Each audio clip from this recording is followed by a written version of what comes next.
Halo Sobat Pans, di video kali ini kita akan membahas mengenai Cum-Dead Dividend. Cum-Dead merupakan salah satu istilah yang harus dipahami oleh setiap investor yang ingin mendapatkan cuan tambahan. Memanfaatkan momentum pembagian dividen semakin menarik di tengah tren positif pembagian keuntungan oleh perusahaan-perusahaan besar. Pada tahun 2023 saja, total dividen yang dibagikan oleh emiten-emiten di Indonesia melonjak drastis mencapai 357,2 triliun rupiah. Angka ini naik 58,1% dibandingkan tahun sebelumnya yang tercatat sebesar 226 triliun rupiah. Sektor energi dan keuangan tercatat menjadi pendorong utama pertumbuhan dividen tersebut. Ini dapat memberikan keuntungan bagi investor yang cermat memantau jadwal Cum-Dead Dividend. Pengertian Cum-Dead. Apa itu Cum-Dead?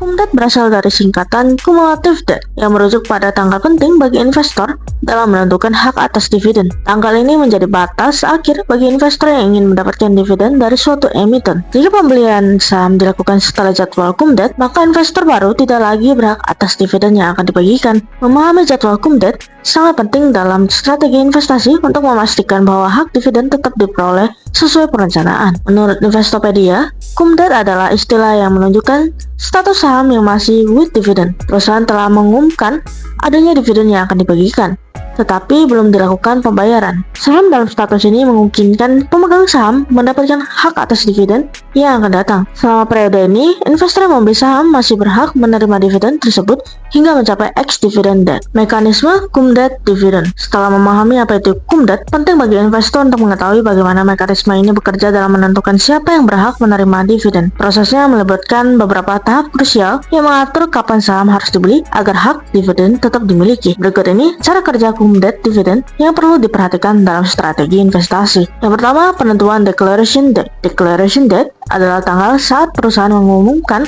niatnya untuk membagikan dividen. Pada hari ini, perusahaan juga menetapkan tanggal-tanggal penting lainnya seperti ex-dividend date dan record date. Pengumuman ini memberikan panduan bagi investor untuk menyesuaikan strategi investasi mereka. Yang kedua, penentuan ex-dividend date. Ex-dividend date merupakan tanggal terakhir di mana saham dapat dibeli dengan hak dividen.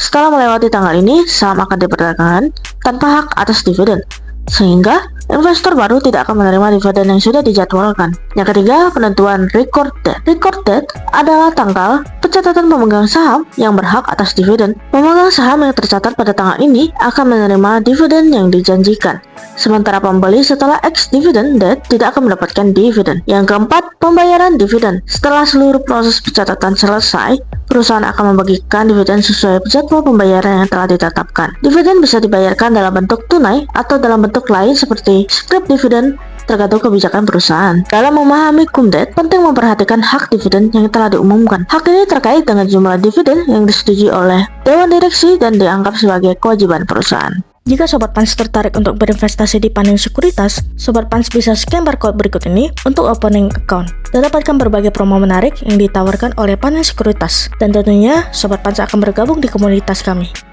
Nah, itu dia Sobat Pans pembahasan mengenai Cum-Dead Dividend. Jika Sobat Pans ada pertanyaan, silakan komen di bawah. Well done, investasi aman bersama Panin Sekuritas Pontianak.